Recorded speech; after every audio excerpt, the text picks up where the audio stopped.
виталните институции на оваа држава не функционираат. Во ова издание виталните институции на оваа држава не функционираат и не ги сервисираат граѓаните, не го сузбиваат криминалот и корупцијата на оно ниво кое е неопходно за да кажеме дека сме зрела демократија, вели претседателот Стиво Пендаровски во ексклузивно интервју за Гласот на Америка на македонски.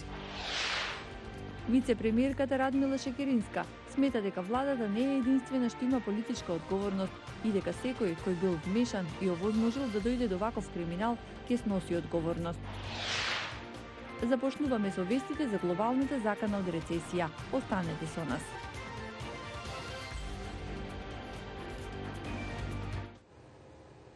Добро вечер. Ова е News Flash на Гласот на Америка. Јас сум Анита Шијакова. Пат на берзите во Јапонија, но не толку драстичен како на американските берзи. Аналитичарите стравуваат од забавување на светската економија. Берзите во Јапонија денеска забележаа пат, но не драстично како што тоа се случи со пазарите во САД еден ден претходно. Токискиот Никеј индекс забележа пат од 1,2%. Американските берзи малку се стабилизираа. Аналитичарите потенцираа дека слабите германски и кинески економски показатели се предупредувачки знаци за економско забавување во светот. Но што е уште поважно, аналитичарите потенцираат дека можно е да следи пат на економскиот раст на секои 2 и 10 години. Во време кога кинеските безбедносни сили спроведуваат воени вежби долж границата со Хонг Конг, американскиот претседател Доналд Трамп изјави дека трговскиот договор со Кина може да биде одложен додека не се постигне решение меѓу продемократските демонстранти и Пекинг. Тој сугерираше дека лично може да се вклучи во процесот на постигнување договор меѓу Пекинг и дисидентите. Трамп се огласи преку Твитер за да информира за напорите на неговата администрација да стави крај на преговорите за ставање крај на трговската војна со Кина. По повеќе часовни пристрелки во кои се повредени 6 полицајци во Филаделфија, уапсен е осомничениот напаѓач. Портпаролот на полицијата информираше дека откако го привеле осомничениот, полицајците работеле на расчистување на куќата каде вооружениот напаѓач се барикадирал. Пристрелката започнала додека еден службеник се обидувал да врачи налог за апсење. Двајца полицајци биле заробени во куќата со вооружениот напаѓач повеќе од 4 часа пред да бидат безбедно евакуирани. Во ексклузивно интервју за Гласот на Америка, претседателот Стиво Пендаровски го коментира случајот Рекет. Вели дека е разочаран што надлежните органи заминаа на колективен одмор во услови на ваков мега случај. За ова и други актуелни теми со него разговараше Владимир Мирчевски. Побаравте забрзување на истрагата за случајот Рекет, поднесување обвиненија ако за тоа има докази. Дали последните настани, мислам пред се на повикување на надлежни обвинители од СЈО да дадат исказ во обвинителството за организиран криминал, ви даваат надеж или простор повеќе дека ќе има скорешно решение на оваа корупцијска афера? Са да бидеме реални, има само 3 дена од мојата пресконференција на која повикав на побрза истрага. И се разбира, при тоа не влијаев на истрагата, меѓутоа само побарав она што најголемиот дел од граѓаните го бараат, го очекуваат од сите државни институции, конечно после долги години да работат ефикасно и брзо и темелно. Значи само 3 дена од таа изјава се прекус временски период за да можеме да кажеме дека работиве се придвижуваат во позитивна насока на субстанцијален начин, значи на битно различен начин од досегашниот.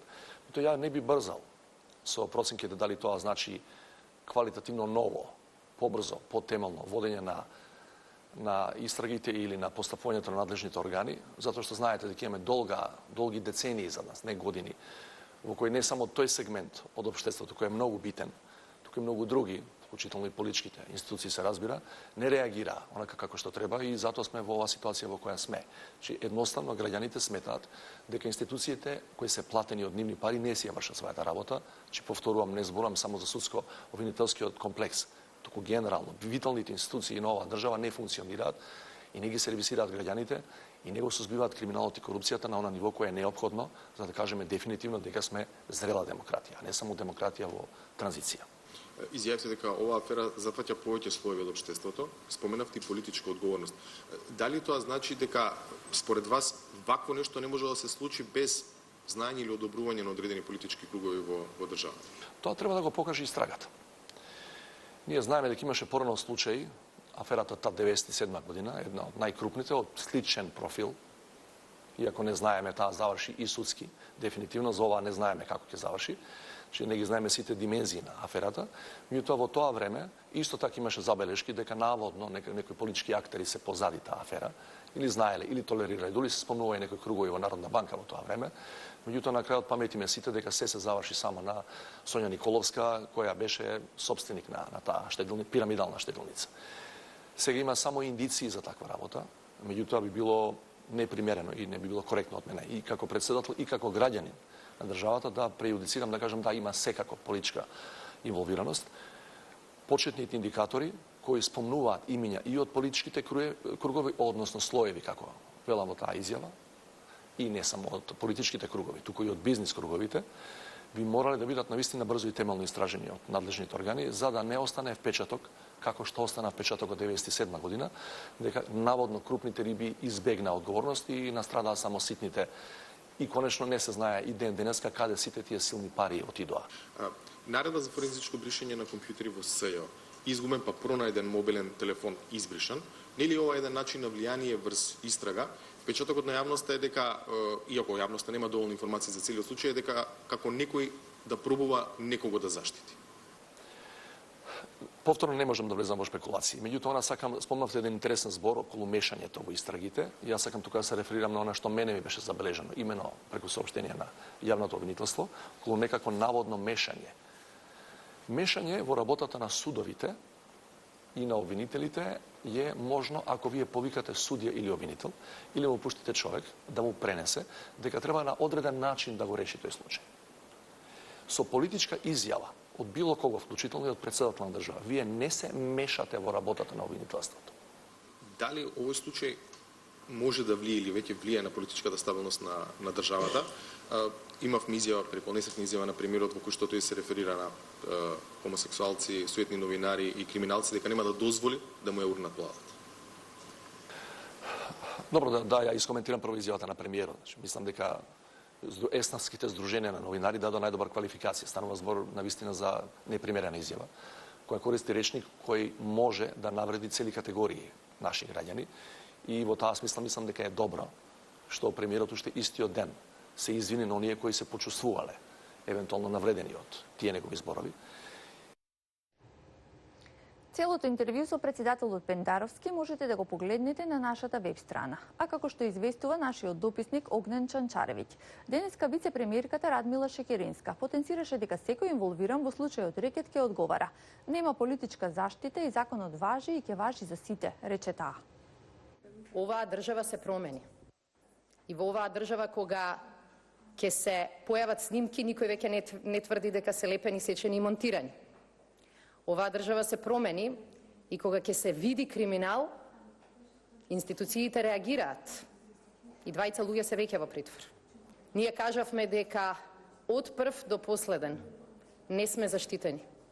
Покажавме дека никого не штитиме, туку дека дозволивме, дозволуваме и ќе овозможиме сите институции да спроведат целосна истрага, никого да не го спасуваат и никого да не го штитат. Законот важи за секој од нас посебно.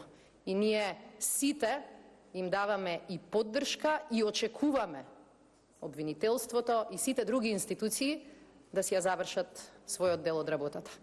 Никој од нас нема да очекува, ниту пак ќе добие политичка заштита.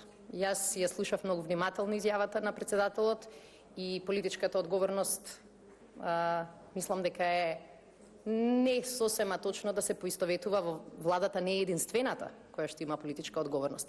Секој оној кој бил вмешан и секој оној кој овозможил да дојде до ваков криминал, ќе носи одговорноста. И таа одговорност граѓаните очекуваат не да биде политичка, туку да биде и кривична. И тоа е прашање околу кое оваа влада нема да прави компромис.